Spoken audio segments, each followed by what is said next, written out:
अधिक महिन्यात जावयाला धोंड्याचे वाण देण्यामागे काही खास धार्मिक आणि पारंपरिक कारणे आहेत. जावई नारायण रूप. हिंदू संस्कृतीत जावयाला भगवान विष्णूंचे रूप मानले जाते. अधिक महिना हा विष्णूंना समर्पित पुरुषोत्तम मास असल्याने या काळात विष्णू स्वरूप जावयाची पूजा करून त्याला वाण देणे हे देवाचा आशीर्वाद मिळवण्यासारखे मानले जाते. 33 या संख्येचे महत्त्व. सौर आणि चांद्र वर्षातील फरक भरून काढण्यासाठी अधिक महिना साधारण 33 महिन्यांनी येतो. तसेच हिंदू धर्मात 33 कोटी देवांची संकल्पना आहे.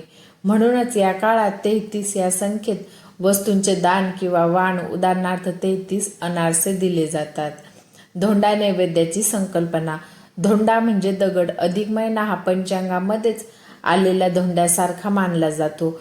पूर्वी या काळात पुरणाचे गोल गोळे, ज्याला धोंडा म्हणतात, करून जावयाला जीव घालण्याची प्रथा होती. काळांतराने या धोंड्याची जागा अनारशाने घेतली, कारण अनारसे जाळीदार आणि शुभ्र मानले जातात.